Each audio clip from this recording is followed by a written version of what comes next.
Well, everybody, and welcome back to this beautiful day. Today, indeed, is already Wednesday, right? Tuesday, only Tuesday, May 10th, 2022. It's about 11:15 a.m. here Pacific time in the Long Beach, California area, Los Angeles, California. Welcome back to my channel, talking about a pretty serious, but yet I think very relevant topic, especially for people in the church, young people, especially, but it could be males that are older, it could be young people. And that is the topic of suicidal ideation and mental health issues. And especially, I was watching, I think it was a couple days ago, the video that maybe you've seen, and we'll watch some of it here, of, I think her name was Chelsea or Chesley. Let me just make sure here I have it. I believe her name was Miss USA Chelsea. Let me look it up here really quick. And she was recently, her mom was on the Red Table episodes with what's her name, Jana Smith, Will Smith's wife, Jana, I forget her name, but and I guess and anyone here watching, that this obviously will be a very sensitive and perhaps triggering episode, so you may want to just be aware of that before you watch the show. But yes, a story behind Miss USA Cheslie Kryst suicide. Her mother speaks about it for the first time, and the description is: the heartbroken mom and stepdad of Miss USA Cheslie Kryst joined the Red Table for their first interview after their daughter tragically died by suicide earlier this year. I believe it was January 30th. I think it was at the end of January of this year. Cheslie's mother, April, shares the devastating final message her daughter sent excuse me, moments before her death. Opens up about Cheslie's past struggles with mental health and sets the record straight about Cheslie's cause of death. Don't miss this emotional and eye-opening Red Table talk. Now, why do I think this is so important? Especially, as I said, for Christian women, young girls, males, but especially people of faith in the Christian world. I think because this is such a stigmatized and hidden problem. I wouldn't say that I have gone as far as maybe suicidal thoughts, but I can definitely understand the path. When depression gets to a place where you feel alone, and we'll hear the little bit of her testimony here, that a lot of Cheslie's, I may call her Chelsea, but Cheslie's issues or concerns were with loneliness. I mean, you know how many people that I have counseled and coached tell me about their loneliness? And I think that as much, of course, as I love the church, my goodness, I've given my whole life to it, 30 years of full-time ministry. I believe that more has to be done where, especially I think people my age, that we don't, out of our own strength or maybe fear, that we don't normalize the spiritualizing of mental health, the spiritual bypassing, because this young lady comes from a Christian background. And I believe her mom is a Christian, Christ follower. And she wasn't someone who you could say, well, Chesley was living a horrible life, or she had some disability. None of those things, by the way, are excuses, nor are they reasons why someone should deal with things. But my point is, she was a high-functioning depressive type. And that's why it sounds horrible to say love, but that's why I think this is a very important episode. Because you can be a high-functioning Christian woman, man, young girl, especially, as I said, young people, that looks amazing on the outside. I mean, this young lady had a law degree. She won Miss USA, I think it was 2017. Maybe it was earlier than that. But yet she was stigmatized because she was too muscular. She ran track, I believe, in college because she was too old to be Miss USA. I mean, online bullying is a real thing. She had 2 master's degrees, a doctorate. She was Miss USA. She worked, I believe, for I don't know if it was NBC or CNBC, one of the networks, as a host of different TV shows. And I think she hosted either the Emmys or the Oscars. She was, for all intents and purposes, amazing and happy and normal. And yet, as you'll hear her testimony in this text that she sent her mom, she says that she probably felt alone every day of her life. Is that you? Are you talking to anybody about this? Are you doing it on your own? Are you close to needing help because of the ideations that you're going through? These are the things that matter to me because of my own journey with anxiety and fear and depression to some degree, not as much, but definitely fear and anxiety.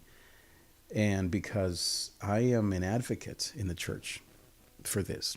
I'm convinced that the reason why you could say my ministry is online is because I want to speak to people that otherwise wouldn't hear about this on a Sunday morning, or they may hear about it on a Friday night or at a special event when there's a crisis. But this has to be normalized. Every church should have life coaches like myself and therapists and counselors that are available, and there should be a 5-month series on mental health. And yes, most people have criticized me. I remember I preached on this, or I would talk about my own issues from the pulpit, and people would criticize me because they would say that I should know better, that I should be stronger than that all these shoulds. And by the grace of God and 20 years of counseling and many different tools, and now I'm a certified mental health coach myself, I didn't listen to that. But if I had, it could have pushed me over the edge. And that's me, a grown man who has all these resources and etc. Imagine a young person who, yes, they also have TikTok and YouTube and friends, but especially for young Christian men and women, the stigma can be so amazingly strong. They don't even realize that they're living in the stigma of you better hide this, you better not talk about this, you better just do more ministry and be happy and just do more stuff. And that can be a very damaging result, or a very damaging setup, because young people may not feel like they're able to talk to someone, or maybe they do have a therapist, but they don't have the resources, or they don't even have I would say it's even beyond resources and honesty. It really is more of the culture, especially, as I said, in the Christian world, in amazing churches that I've been a part of, wonderful places where even these things maybe aren't even hidden. These are things that people are okay talking about. But it's just the water that we swim in, because I've been a part of it, can be a very stigmatized water where even the leaders themselves don't feel like they can ever be weak or admit to any sadness. Or if they do have sadness, they're quick to say, well, but I've prayed about it. And it's been maybe a couple of weeks since a tragedy happened. And yet they're now already healed and delivered and ready to go conquer the world. They must be superhumans, or they are stigmatized by the pressures within, from their churches, from their upbringing. And I'm not here to criticize any of that. I'm just simply, excuse me, wanting to make these conversations normal and to tell you that I'm here to walk with you as a certified coach in this area, as a spiritual leader, as a pastor, as a man who understands. And of course, there are many other resources. But I want to go and play you this video here that I think you will see here in a second, so you can hear a little bit of her story, and then we'll talk about it. Okay, so once again, know that this is a topic that is difficult for many people, so just be aware of that. Okay. We're really happy to have you here. It's good to be here. It's healing for me to talk about Cheslie. Yeah. Hold on, let me pause that really quick, just so that. I can do a few things here on my end so I can also hear it. Okay, so this is April Cheslie's mom. Yeah. So thank you. Our deepest sympathies And for your condolences. loss. Yeah. Yeah. As a Thank mother, you. I can't imagine. I never thought I would be here. Yeah. She truly was my best friend. She was the first person I talked to when I woke up. We would literally just go about our morning, FaceTiming each other. She'd be putting on her makeup. I'd be getting myself ready at my desk. How's your day? What's going on? So to not have that makes mornings awful for me. Yeah. But I don't know that I'm going to get over the grief. I'm trying to accept that grief and I are going to do life together. Yeah. Can you tell us about her personality? I have 6 children, and Cheslie's second in line. There was always something incredible about Cheslie. Her intelligence was there from birth, honestly. And a lot of her achievements didn't really surprise our family. She always sought to do better, to learn more. She was always speaking on behalf of her siblings. And the way she would call me up and negotiate their punishment. She started that speaking for others at a young age. I think what shocks so many people is when you see her on television, when you see her on Instagram, TikTok. I don't know about you. She's smiling, she's bubbly, and that was Cheslie. But Cheslie was also battling depression, Yeah. which she hid. Did you see any preliminary signs or? I did. I knew Cheslie was suffering from depression. I didn't know the severity of it. Yeah. This was not her first suicide attempt. She'd attempted suicide before, and it was after that first attempt that she and I grew very close, and I wanted her to feel comfortable calling me. Yeah. If ever you're in crisis, call me. Right. And she began taking all the right steps. She began seeing a counselor. She was getting good sleep at night. She knew all the things to do. Hey y'all, I do a lot to make sure that I maintain my mental health. And the most important thing that I did is talk to a counselor. I take time at the end of every single day to just decompress. I unplug, I shut my phone off, I don't answer messages. I just sit and watch my favorite movie. Wow. Cheslie had the ability to deflect. Yeah. So if you said to Cheslie, how are you doing? She'd say, I'm fine. How are you? Yes. I know all about And we would that just one. talk about you and what you got going on. And I think for so many, that's why they feel like they were best friends with Cheslie. Yeah. Because she was so intent on talking about them, Yeah. not her. That's right. At what age did you start noticing symptoms?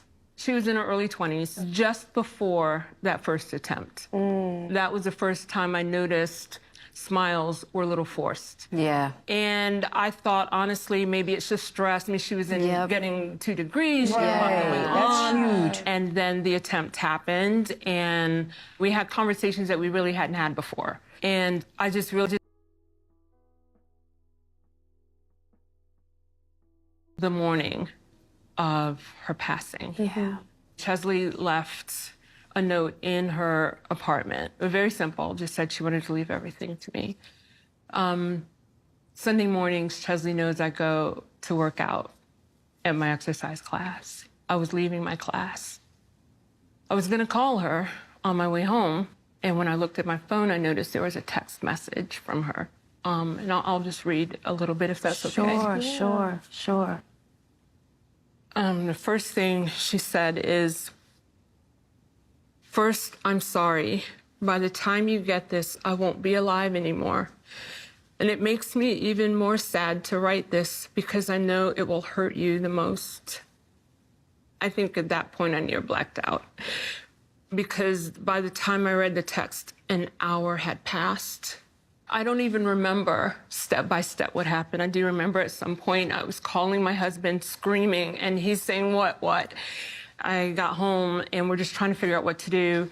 I had not read the rest of her message. I just couldn't. But when I scrolled it, I could tell that it was long. Yeah. And I thought, this is not good.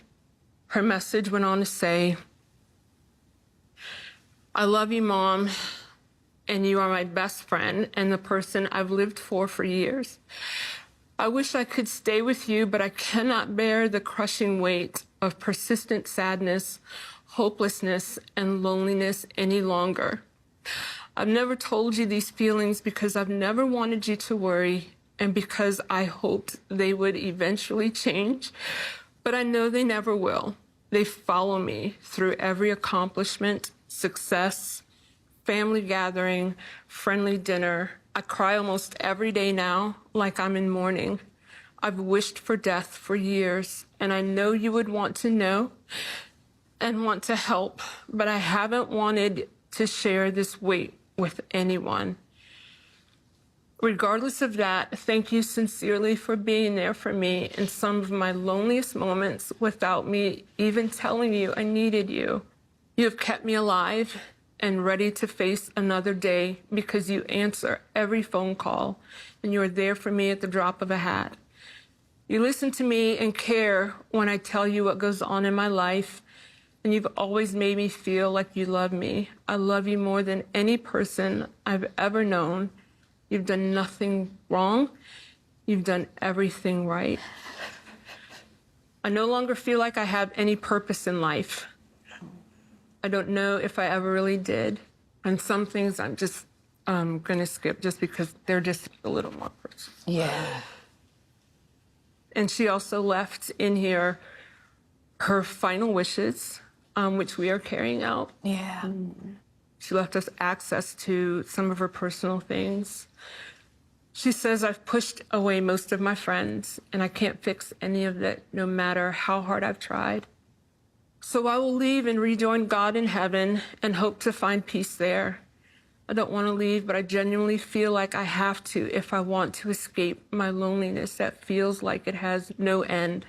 I've fought against depression for a long time, but it's won this time around. There aren't enough words in the world to describe my love and appreciation for you. You are the perfect mom, and I will love you forever, even in death.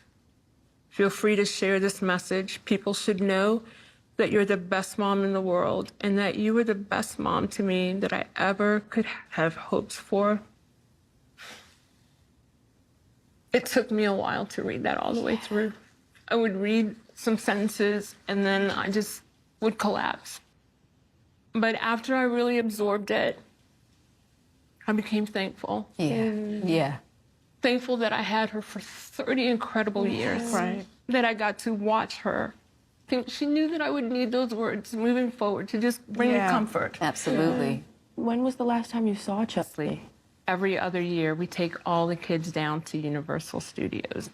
And we were there in January. Wow. We rode rides together, we laughed together. But that was the last time I hugged her. How did January 30th unfold for you?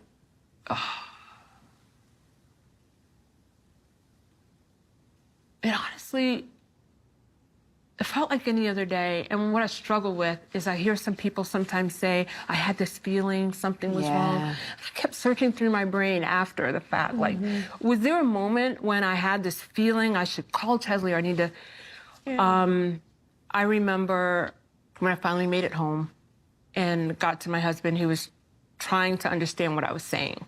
So that was when we reached out to the police. Like, we got this message, get paramedic there. So immediately I'm thinking, okay, this must be like the first attempt. Let's get on a plane, get up there, meet her at the hospital. Right. Let's see what we can do. We're texting the family. We don't live in New York. We made it to the airport. We got... So I'm going to pause right there. I'm going to come out or go out and back in because I think somehow the video, because it's probably copyrighted, it got blocked on Facebook. So I'm going to come back in and start this video again. Okay, so we'll be right back.